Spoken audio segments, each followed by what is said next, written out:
Saudara-saudara, pada bulan ini seharusnya saudara sudah tahu bahwa kita sedang berbicara mengenai discipleship, pemuridan.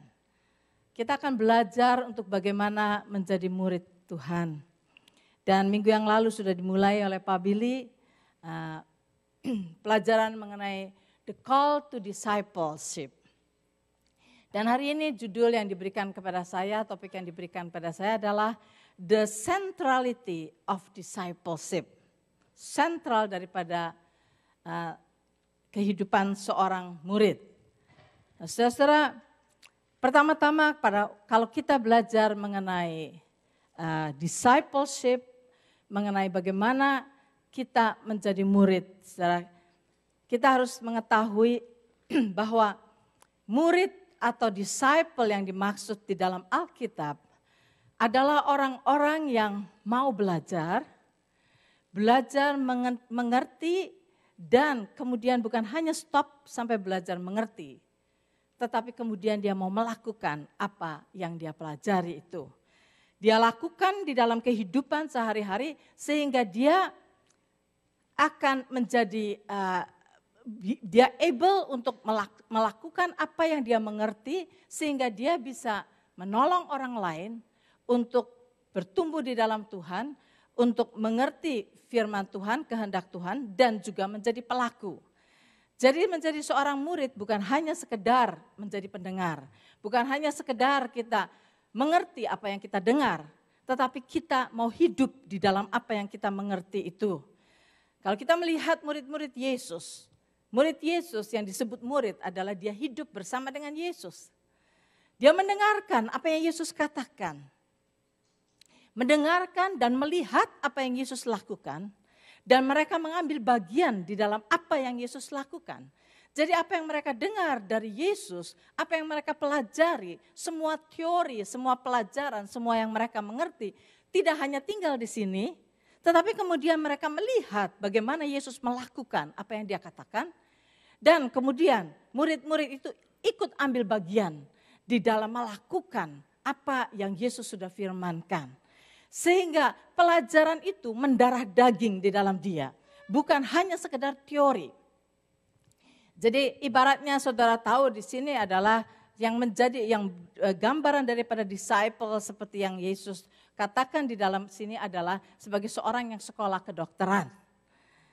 Mereka belajar teori, tetapi bukan hanya belajar teori, kemudian mereka mempraktekkan, misalnya mengoperasi orang, memotong sesuatu, menjahit luka dan sebagainya. Dia mempraktekkan apa yang dia pelajari itu, suatu praktek kehidupan. Itu adalah disciple. Dan saudara, siapakah disciple itu yang Tuhan mau? Kita semua, saudara. Kita semua harus menjadi seorang murid. Jangan ada di antara kita yang hanya berkata, saya sih cuma mau ke gereja, saya cuma mau dengar pelajaran itu, saya cuma mau mengerti, dan sudah sampai di situ saya cukup. Saya tidak mau lebih lanjut lagi dari itu. Saudara, karena kita semua adalah murid-murid Yesus. Tuhan ingin kita menjadi bukan hanya sekedar mengerti firman, tetapi menjadi pelaku. Dengan apa yang kita lakukan itu, saudara, kita akan menjadi kesaksian kepada semua orang yang belum mengenal Tuhan. Mereka akan melihat bahwa yang dinamakan kuasa Tuhan itu seperti apa. Yang dinamakan kasih Tuhan itu seperti apa. Kita tidak bisa cuma berkata bahwa saya harus mengasihi, Tuhan itu kasih, tetapi kita sendiri tidak mengasihi orang lain. Kita tidak bisa hanya mengatakan bahwa kita perlu berbelas kasihan, tetapi kita tidak mempunyai belas kasihan. Tetapi kita tidak melakukan apa yang Tuhan katakan. Jadi saudara, kita semua adalah dipanggil untuk menjadi disciple. Kalau saudara merasa takut menjadi disciple, saudara jangan takut. Karena nanti saudara akan mengetahui bahwa Tuhan sudah memanggil kita untuk purpose yang tertentu. Kemarin juga dikatakan oleh Pak Billy. Tapi saudara, pada waktu saya merenungkan firman ini, merenungkan khotbah hari ini, yang datang kepada saya adalah firman dari Roma pasal 11 ayat yang ke-36. Yang dituliskan dikatakan, sebab segala sesuatu adalah dari Dia dan oleh Dia dan kepada Dia. Bagi Dialah kemuliaan sampai selama-lamanya. Jadi kita harus mengerti segala sesuatu, hidup kita, mengapa kita ada di sini, semuanya itu adalah dari Dia, dari Tuhan, dari Yesus sendiri. Dan Tuhan ingin agar hidup kita ini dipimpin oleh Dia, dari Dia, oleh Dia, dan untuk Dia. Itu yang harus kita mengerti, mengapa kita ada di dalam dunia ini. Saudara, dari sini sentral daripada kehidupan seorang murid adalah Tuhan. Karena Dia yang sudah menjadikan kita. Jadi pertama-tama mari kita melihat, kita harus menyadari dari mana asalnya hidup kita ini. Mengapa kita ada di dalam dunia ini. Biar kita sadari akan hal ini. Bukan hanya tahu secara knowledge saja, tetapi sadari, saudara. Ada bedanya yang besar sekali antara mengetahui dan menyadari. Kita harus bukan cuma tahu, tetapi sadari. Dari mana sih asal hidup kita ini? Dikatakan di dalam Kejadian pasal 1 ayat 26, kemarin juga di minggu yang lalu disebut juga. Kejadian 1 ayat 26, dikatakan berfirmanlah Allah, Allah Bapa, Allah Putra dan Roh Kudus berbicara satu dengan yang lain. Dikatakan berfirmanlah Allah, baiklah kita, yaitu Allah Bapa, Allah Putra dan Roh Kudus, baiklah kita menjadikan manusia menurut gambar dan rupa kita. Jadi kita ada di dalam dunia ini karena Allah Bapa, Allah Putra dan Roh Kudus bersama-sama mempunyai suatu tujuan, mempunyai suatu rencana untuk menjadikan manusia. Kita ada di sini ini adalah karena Tuhan yang menjadikan kita. Jangan lupa itu. Kalau kita lupa itu maka kehidupan kita akan berjalan seenaknya sendiri. Saudara, kita dijadikan oleh Tuhan. Kita dibuat oleh Tuhan sendiri. Dan seperti minggu yang lalu juga disebutkan Efesus 2 ayat 10 dikatakan. Karena kita ini buatan Allah. Diciptakan di dalam Kristus Yesus. Untuk melakukan pekerjaan baik yang dipersiapkan Allah sebelumnya. Ia mau supaya kita hidup di dalamnya. Jadi sudah dikatakan kita ini buatan Allah, ya. Kita tahu tadi di dalam Kejadian 1 ayat 26, kita dibuat oleh Tuhan, oleh Allah, dibuat oleh Allah. Tetapi kemudian kita jatuh ke dalam dosa. Pada waktu Tuhan menciptakan manusia, saudara, rencana Tuhan untuk hidup kita adalah supaya kita plug to Him. Seperti kalau saudara tahu itu plug ini, elektris ini, kalau saudara mau mendapatkan power untuk electricity dan sebagainya, ini apanya itu namanya? Harus di-plug ke soketnya, harus di-plug. Baru ada power mengalir dan lampu ini bisa menyala. Demikian juga, kalau saudara perhatikan pada waktu Tuhan menciptakan manusia, ditaruh di Taman Eden. Saudara, Tuhan tidak membiarkan manusia begitu saja. Tetapi Tuhan datang setiap hari untuk berbicara dengan manusia, untuk berjalan dengan manusia. Karena Tuhan ingin agar kehidupan manusia itu plug kepada source-nya, yaitu Dia sendiri. Plug into the source. Dan selama manusia itu plug to the source, saudara, manusia itu hebat luar biasa. Adam bisa memberi nama kepada ribuan binatang, itu hebat, saudara. Itu bukan hal yang gampang, saudara. Saudara punya anak 10 aja bingung, saudara kasih namanya. Ada orang datang ke sini yang berkata, orang bule yang berkata bahwa kenapa ya nama orang Indonesia kok Titi, Dodo, Didi, karena udah seperti Mimi, sudah kayak kehabisan word. Nah, karena itu di double-double. Saudara, susah memberi nama ribuan binatang dengan sifatnya masing-masing. Tetapi manusia punya intelijen yang luar biasa. Dari mana? Karena dia plug to the source. Tetapi kemudian manusia jatuh ke dalam dosa. Pada waktu manusia jatuh ke dalam dosa, dia unplug dirinya sendiri dari Tuhan. Sejak itulah kacau semuanya, saudara. Nah, karena manusia sudah terlepas dari Tuhan inilah, maka Tuhan harus mengirimkan Tuhan Yesus Kristus datang ke dalam dunia ini untuk menebus dosa kita. Setelah Yesus mati buat kita dan sekarang kita bisa berkata, saya mau menerima Yesus sebagai Tuhan dan Juru Selamat kita. Nah, kita diciptakan di dalam Kristus Yesus. Kita dibuat oleh Allah. Tetapi kita sudah separated dari Tuhan. Dan barang siapa bertemu dengan Tuhan Yesus dan menerima Yesus sebagai Tuhan dan Juru Selamat, kita diciptakan di dalam Kristus Yesus. Kita menjadi ciptaan baru.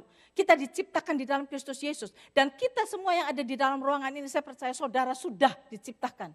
Menjadi ciptaan baru.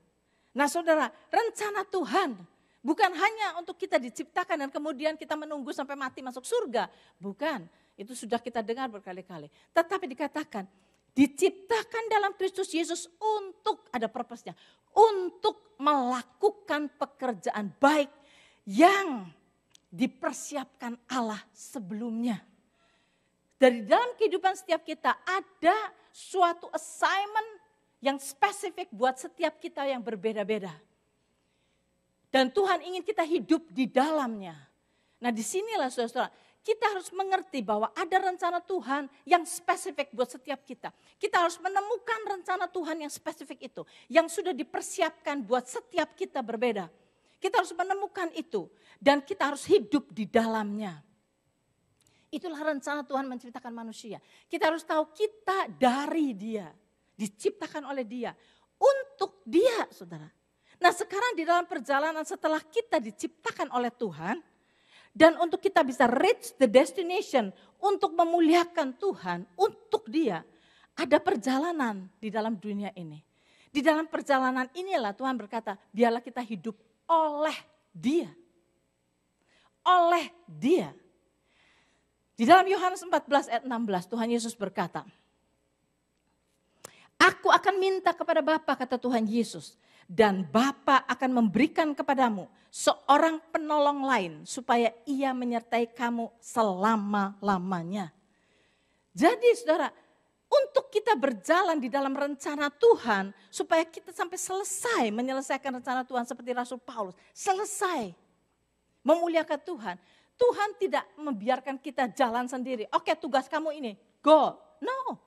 Tuhan mengirimkan rohnya untuk membimbing jalan kehidupan kita supaya kita berjalan bersama-sama dengan Tuhan. Kita harus bersandar kepada pimpinan Roh Kudus. Kita semua sudah tahu secara pengetahuan bahwa Tuhan berkata, tahukah kamu bahwa kamu adalah bait Roh Kudus? Bahwa roh Allah tinggal di dalam kamu. Saya percaya kita semua tahu ayat itu. Saya sudah hafal semua ayat itu. Tetapi saudara, sekali lagi, tahu dan menyadari itu dua hal yang berbeda. Nah kalau kita menyadari akan keberadaan Roh Kudus di dalam diri kita, apakah yang kita sudah lakukan dengan Roh Kudus yang di dalam kita?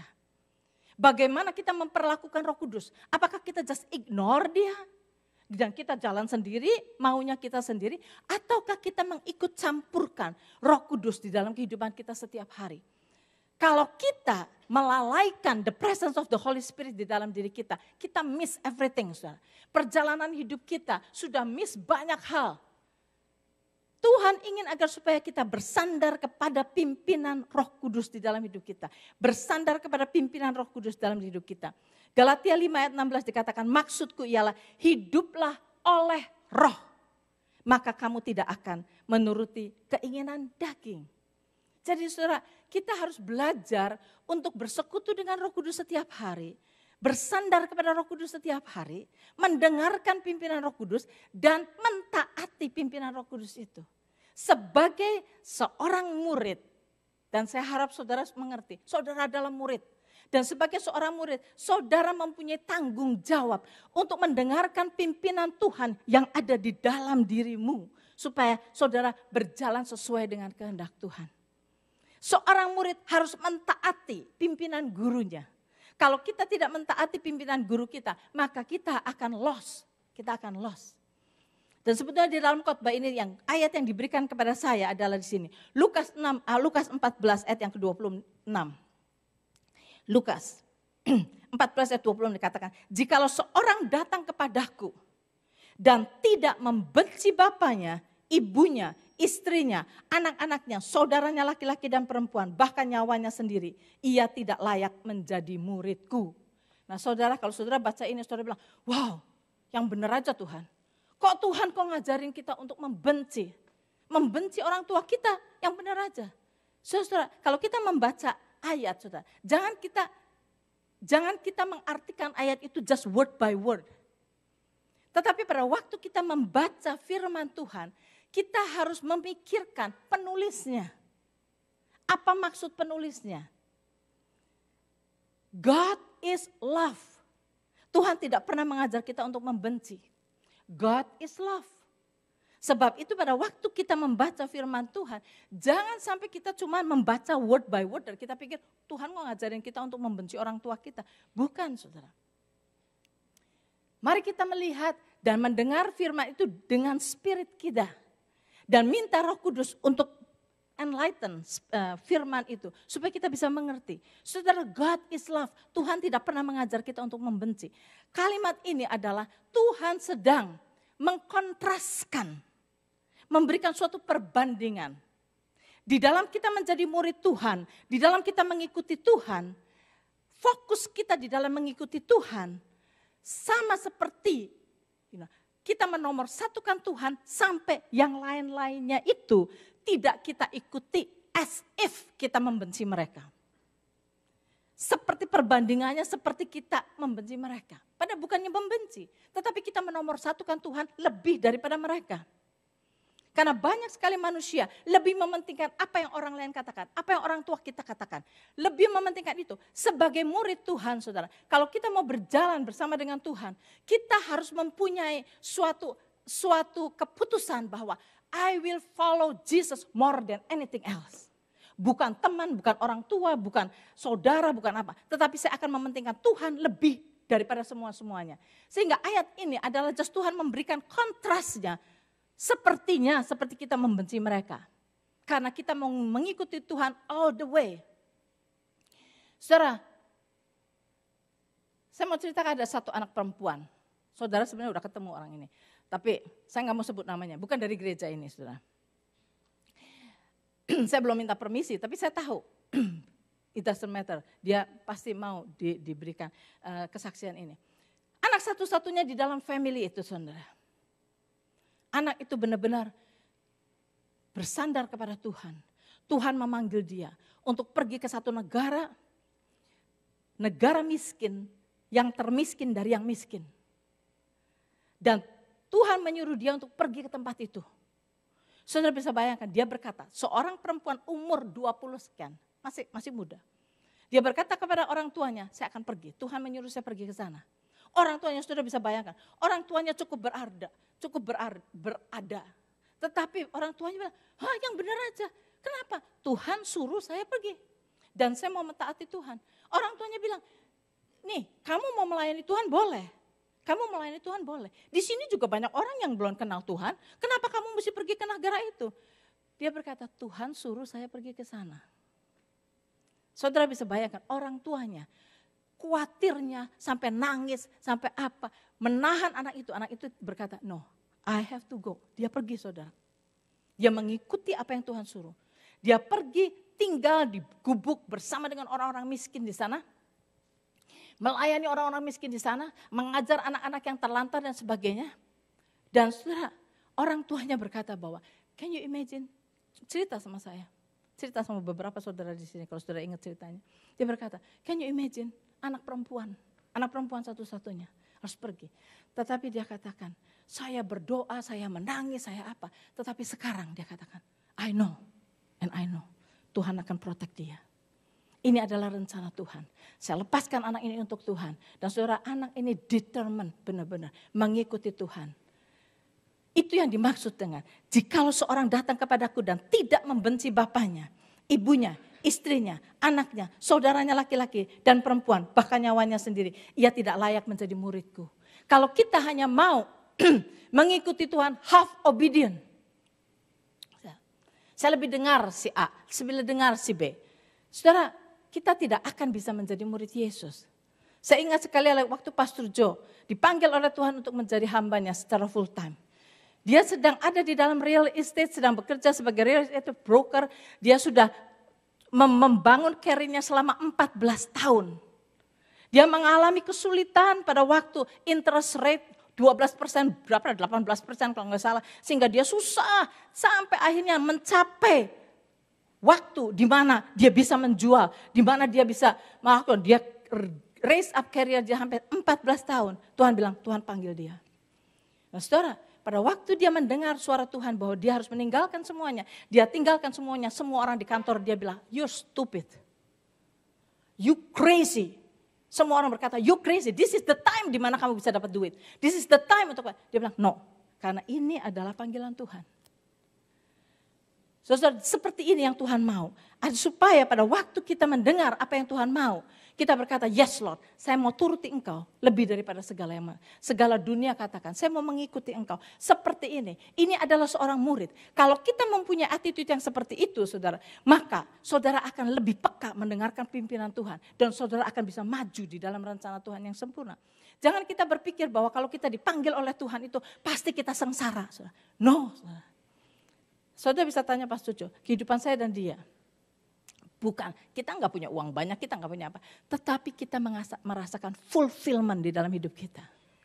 Fulfillment tidak bisa ditentukan oleh banyaknya uang. Fulfillment tidak bisa ditentukan oleh segala nama, kedudukan, whatever. Enggak. Tetapi we know that is the calling of God di dalam hidup kita. Jadi kita harus belajar untuk berada di dalam rencana Tuhan. Nah saudara, kalau kita sudah mengerti rencana Tuhan, kita hidup di dalam rencana Tuhan itu. Kita tidak menganggap bahwa pandangan orang itu lebih benar dari pandangan Tuhan. Dan kita mau mengambil diri kita duduk di dalam tempat yang Tuhan telah tetapkan. Dan saudara kita berjalan, saudara pada waktu kita berjalan untuk mencapai tujuan itu, kita membutuhkan pimpinan Roh Kudus. Karena kecondongan daripada manusia yang masih mempunyai daging, kita selalu kecondongannya keluar daripada jalur yang Tuhan tentukan. Sebab itu Tuhan berkata, daripadanya kita diciptakan oleh Dia. Olehnya, nah olehnya ini jangan lupa. Hidup kita harus dipimpin oleh Roh Kudus. Kalau kita melupakan Roh Kudus, kita akan menyeleweng keluar daripada jalur yang Tuhan sudah tetapkan. Dan kalau kita sudah menyeleweng jauh, susah kembalinya lagi. Sebab itu, mintalah hidup dipimpin oleh Roh. Saudara mungkin pernah mendengar seorang astronot yang bernama Jim Irwin. Jim Irwin adalah seorang astronot yang pergi ke bulan, dikirim ke bulan, dan dia berjalan di bulan. Nah saudara, ada seorang hamba Tuhan yang saya nggak usah sebut namanya. Seorang hamba Tuhan yang pada waktu Jim Irwin dikirim ke bulan, NASA shoot dia ke bulan, sampai dia berjalan di bulan. Hamba Tuhan ini ada di Vietnam, di dalam perang Vietnam. Dia sedang melayani di army. Dia dengar Amerika mengirimkan lunar ke sana, ke bulan.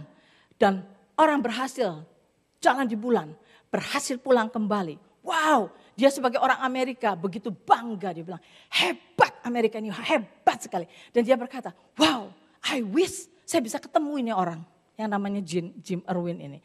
I wish saya bisa menanyakan pengalaman dia sampai ke bulan itu seperti apa. Nah setelah waktu hamba Tuhan ini kembali dari Vietnam, dia dipakai oleh Tuhan, makin maju ministrinya sampai dia dikenal. Satu hari dia akan diinterview di sebuah TV. Pada waktu dia ke sana, itu sudah berapa tahun lewat kan dari kejadian si Jim Irwin itu pergi ke bulan. Nah dia pada waktu mau diinterview,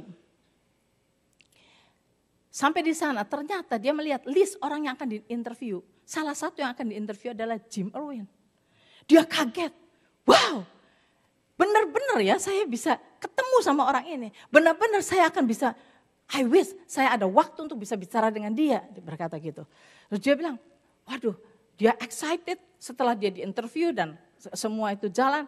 Memang ada waktu di mana dia bisa duduk dengan Jim Irwin.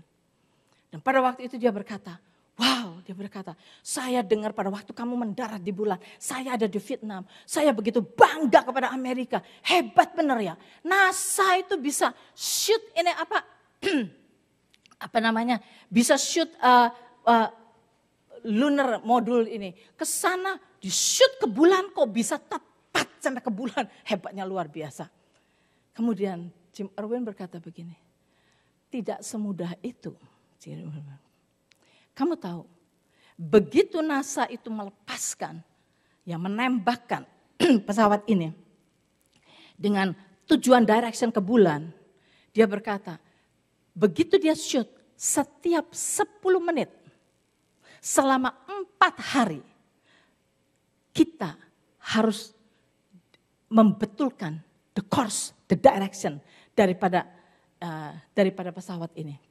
Dia bilang, setiap 10 menit selama 4 hari, perjalanannya 4 hari, setiap 10 menit direction ini harus dikoreksi. Ada adjustment di dalam the correction supaya ini pesawat ini akan terus menuju kepada bulan. Dan dia katakan bahwa perjalanan daripada pesawat ini tidak lurus gitu aja. Perjalanannya zigzag. Kadang-kadang sudah 10 menit kemudian sudah kemana nyeleweng. Harus diberesin lagi. Kemudian jalan lagi, 10 menit lagi sudah nyeleweng lagi. Harus dibetulkan lagi, harus menyeleweng lagi. Dan dia berkata kadang-kadang pernah sampai menyeleweng 90 degree. Jadi itu harus di-adjust terus-menerus setiap 10 menit. Jadi jangan dikira pada waktu di shoot itu sampai bulan terus mendarat. No, itu mesti dikoreksi setiap 10 menit.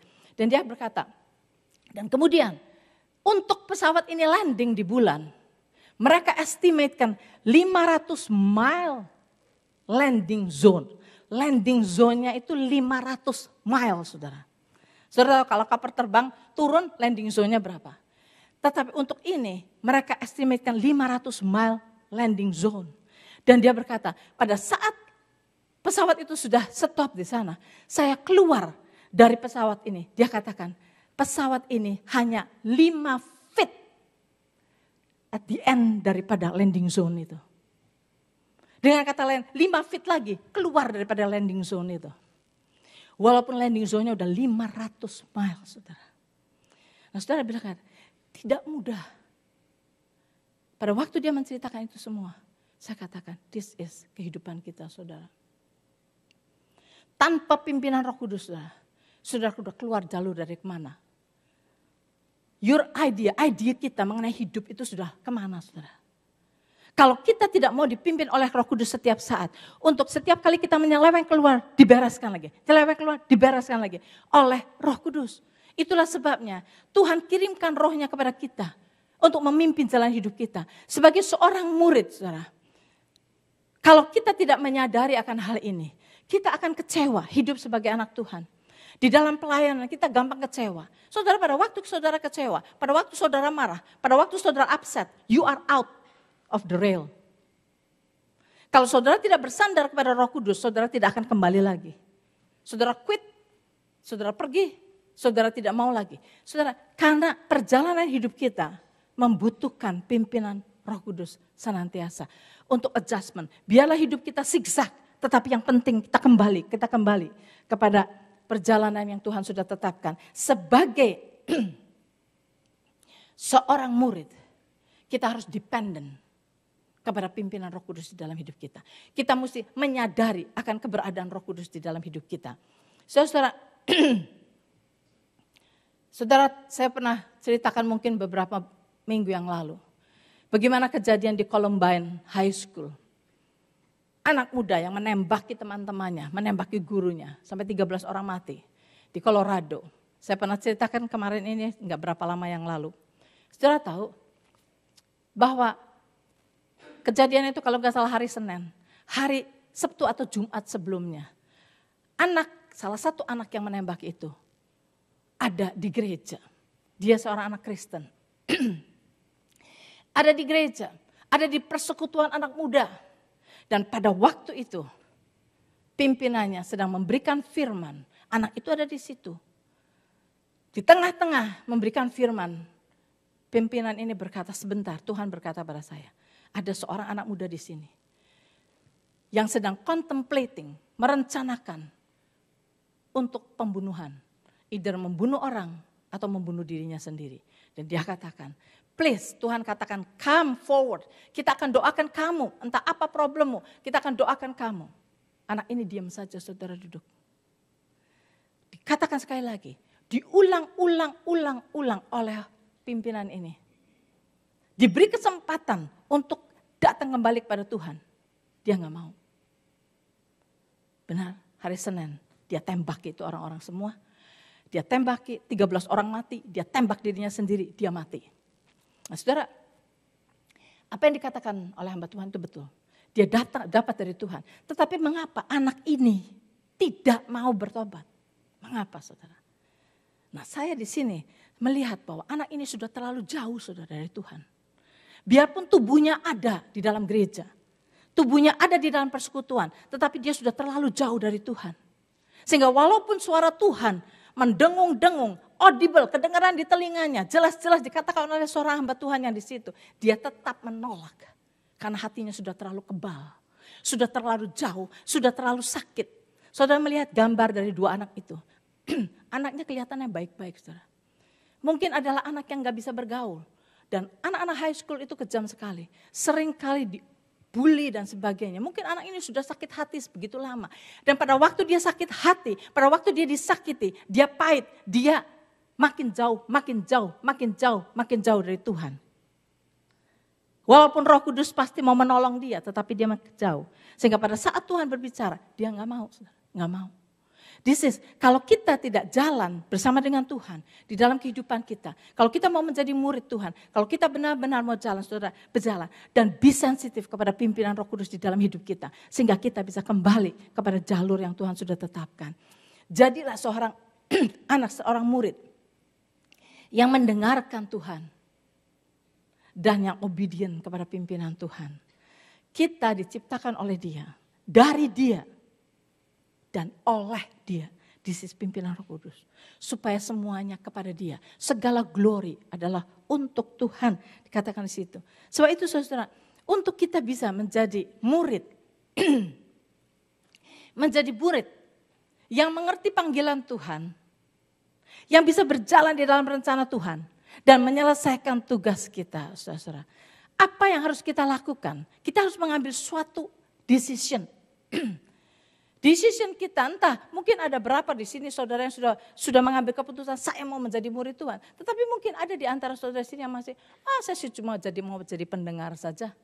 Saudara, hal yang pertama yang harus kita lakukan adalah yang dikatakan di dalam Roma 12 ayat yang 1. Karena itu saudara-saudara, demi kemurahan Allah aku menasehatkan kamu, kata Rasul Paulus, supaya kamu mempersembahkan tubuhmu sebagai persembahan yang hidup, yang kudus, dan yang berkenan kepada Allah.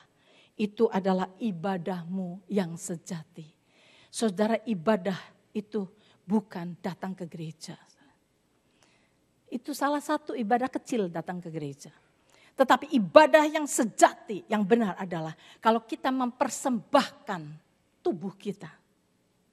Bukan hanya sekedar pikiran kita, tubuh kita, seluruh being kita. Apa yang Tuhan katakan ke dalam pikiran kita, ke dalam hati kita, tubuh kita akan mengikuti untuk melakukannya. Persembahkan, supaya kamu mempersembahkan tubuhmu sebagai persembahan yang hidup, yang kudus, dan yang berkenan kepada Allah. Persembahan yang hidup, saya berikan di dalam buletin saudara minggu yang lalu. Persembahan yang hidup itu bahayanya apa saudara? Bisa crawl down dari mezbah. Saya bisa bayangkan, persembahan itu ditaruh di atas mezbah kan saudara. Kalau persembahannya hidup, ditaruh di atas mezbah, bisa merangkak turun dari mezbah. Banyak orang Kristen yang seperti itu saudara. Pada waktu mendengarkan khotbah yang menggebu-gebu, saya berkata saya mau mengikut Tuhan 100%. Menaruh diri saudara di atas mezbah. Tetapi kemudian ada kesulitan dalam hidup. Crawl down dari mezbah, lari. Saudara, dikatakan, persembahkan tubuhmu sebagai persembahan yang hidup, yang kudus. Saudara tahu kudus itu apa? Holy, katakan holy and acceptable. Holy, holy itu bukan berarti tidak berdosa, saudara. Semua orang pikir holy itu tidak berdosa. Saudara, holy itu adalah yang hidup according to apa yang Tuhan sudah jadikan kita. Mengapa Tuhan holy? Tuhan itu konsisten keberadaannya.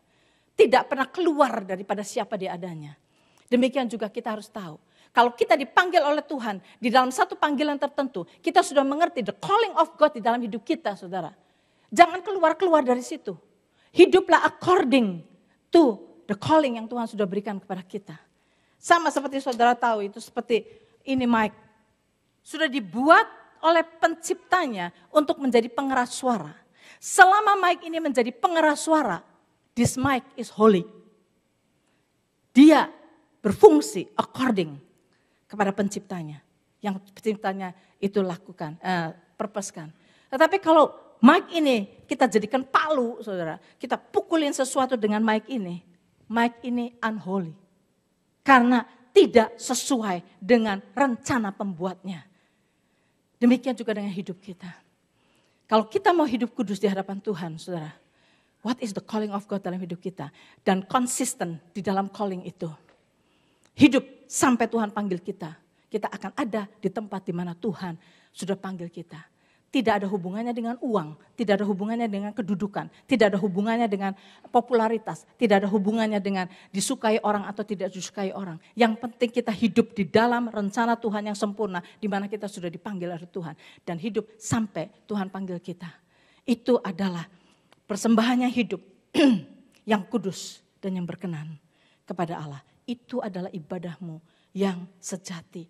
Tuhan ingin agar supaya the centrality daripada kita sebagai seorang disciple adalah He is the one yang menciptakan kita. He is the one yang akan membimbing jalan hidup kita. And He is the one yang akan mendapat glory dalam hidup kita. Biar kita fokuskan diri kita kepada Dia. Mari saudara, saya akan mengajak saudara untuk menyanyikan lagu ini. Bapa, ku persembahkan tubuhku sebagai persembahan yang hidup